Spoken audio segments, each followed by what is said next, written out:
નમસ્કાર વાલા વિદ્યાર્થી મિત્રો, સ્વાગત છે તમારું। આજે વાત કરીશું ધોરણ 7માં વિજ્ઞાન અને ટેકનોલોજીના પાઠ નંબર 8 આપેલ છે વનસ્પતિમાં પ્રજનન, જેના સ્વાધ્યાયનું આપણે આ વિડીયોમાં સચોટ અને સંપૂર્ણ સોલ્યુશન કરીએ। વિદ્યાર્થી મિત્રો, વિડીયોની શરૂઆત કરીએ તેના પહેલાં ખાસ ચેનલમાં નવા પણ હશો તો ચેનલને અવશ્ય સબસ્ક્રાઈબ કરી લેજો, જેથી કરી ધોરણ 7ના તમામ પ્રકારનું મટીરિયલ આપણે ચેનલના માધ્યમથી મળી રહે। ધોરણ 7 વિજ્ઞાન અને ટેકનોલોજીના પાઠ નંબર 8 આપેલ છે વનસ્પતિમાં પ્રજનન, જેના સ્વાધ્યાયના પ્રશ્ન નંબર 1ની વાત કરીએ, જેમાં 1 છે ખાલી જગ્યા પૂરો, જેમાં મિત્રો અ છે વનસ્પતિના વાનસ્પતિક ભાગમાંથી નવો છોડ નિર્માણ પામવાની જે ક્રિયા છે એને ખાલી જગ્યા કહે છે, તો એને વાનસ્પતિક પ્રજનન કહે છે। બી, પુષ્પ કાં તો નર અથવા માદા પ્રજનન અંગો ધરાવે છે, આવા પુષ્પને ખાલી જગ્યા કહે છે, તો એને એકલિંગી પુષ્પ કહે છે।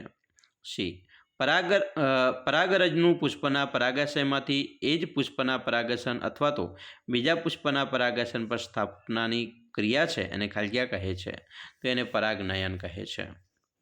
ડી, નરજન્યુ અને માદાજન્યુ સંયુગ્મનની ક્રિયાને ખાલી જગ્યા કહે છે, તો એને ફલન કહે છે। ઈ, બીજ ફેલાવાની પ્રક્રિયા છે એને ખાલી જગ્યા અને ખાલી જગ્યા દ્વારા થઈ શકે છે, તો પવન, પાણીને પ્રાણીઓ દ્વારા થઈ શકે છે। બીજો પ્રશ્ન છે અલિંગી પ્રજનનની વિવિધ પદ્ધતિઓના ઉદાહરણ દ્વારા સમજૂતી આપો। તો મિત્રો, અલિંગી પ્રજનનની વિવિધ પદ્ધતિઓ નીચે મુજબ છે, જેમાં અ છે કલિકા સર્જન।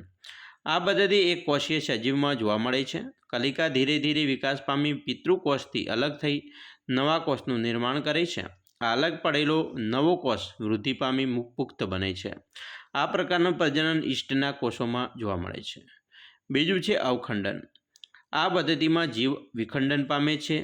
જીવનો તંતુ 2 કે તેથી વધુ ટુકડાઓમાં તૂટે છે। આ તંતુઓ કે ટુકડાઓ નવા વ્યક્તિગત તંતુ તરીકે વર્તે છે। આ પ્રકારનું પ્રજનન લીલમાં જોવા મળે છે। સી, બીજાણુ સર્જન। આ પદ્ધતિમાં દરેક બીજાણુ સખત રક્ષાત્મક કવચ બનાવે છે। જ્યારે અનુકૂળ સંજોગો પ્રાપ્ત થાય ત્યારે બીજાણુ અંકુરણ પામે છે અને એક નવા સજીવ તરીકે વિકસે છે। આ પ્રકારનું પ્રજનન મોસ અને હંસરાજમાં જોવા મળે છે। ડી, વાનસ્પતિક પ્રજનન। આ પદ્ધતિમાં નવો છોડ એ મૂળ, પ્રકાંડ, પર્ણ અને કલિકામાંથી ઉત્પન્ન થાય છે। આ અલિંગી પ્રજનન વનસ્પતિના ભાગો દ્વારા થતું હોવાથી તેને વાનસ્પતિક પ્રજનન કહે છે। 3. તમે લિંગી પ્રજનન દ્વારા શું સમજ્યા તે વર્ણવો। મિત્રો, લિંગી પ્રજનન એ બે જન્યુઓ દ્વારા થતી પ્રજનનની પ્રક્રિયા છે। સામાન્ય રીતે મોટા છોડમાં નરજન્યુ અને માદાજન્યુના સંયુગ્મન દ્વારા ફલિતાંડ બને છે। ફલિતાંડ બાદમાં ભ્રૂણમાં વિકાસ પામે છે। ફલન પછી અંડાશય ફળમાં પરિણમે છે। વળી અંડકોમાંથી બીજ નિર્માણ પામે છે। 4. અલિંગી અને લિંગી પ્રજનન વચ્ચેનો તફાવત આપો। અલિંગી પ્રજનન તેમાં નર કે માદા એક જ જન્યુની હાજરી જરૂરી છે, જ્યારે લિંગી પ્રજનન તેમાં નરજન્યુ અને માદાજન્યુ બંનેની હાજરી જરૂરી છે। અલિંગી પ્રજનન તો કે તે એક કોષીય સજીવમાં જોવા મળે છે, જ્યારે લિંગી પ્રજનન તે બહુકોષીય સજીવમાં જોવા મળે છે। લિંગી પ્રજનન તેમાં વનસ્પતિ બીજ વગર નવો છોડ ઉત્પન્ન કરે છે, જ્યારે તેમાં વનસ્પતિ બીજમાંથી નવો છોડ ઉત્પન્ન કરે છે। ફલનની ક્રિયા થતી નથી, દાખલા તરીકે ઈસ્ટ, લીલ અને હંસરાજ, જ્યારે અહીંયા ફલનની ક્રિયા થાય છે, જેમ કે સફરજન, બદામ અને કેરી। આગળ જોઈશું 5મો પ્રશ્ન છે પુષ્પના પ્રજનન અંગોની આકૃતિ દોરો। તો અહીંયા મિત્રો તમે જોઈ શકો છો પુકેસર છે, જેની અંદર તમે જુઓ તો અહીંયા પરાગાશય અને તંતુ આપેલ છે, જ્યારે સ્ત્રી કેસરની અંદર આ જે છે એ પરાગાસન છે, આ પરાગવાહિની છે, આ અંડકો છે અને આ જે છે એ અંડાશય છે। 6થો પ્રશ્ન છે સ્વપરાગનયન અને પરપરાગનયન વચ્ચેનો તફાવત આપો।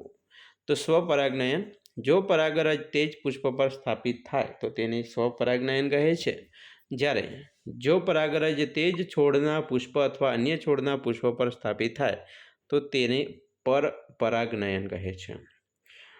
સ્વપરાગનયનમાં ઘઉં અને વટાણામાં સ્વપરાગનયન જોવા મળે છે, જ્યારે ભીંડા, ટામેટા, રીંગણ વગેરેમાં પરપરાગનયન જોવા મળે છે।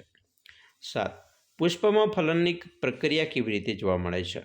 તો મિત્રો, પરાગનયન થવાથી પરાગરજ પરાગાસન પર પહોંચે છે। પરાગરજમાંથી પરાગ નલિકા ઉત્પન્ન થાય છે, જે પરાગવાહિનીમાં થઈને બીજાશય સુધી પહોંચે છે।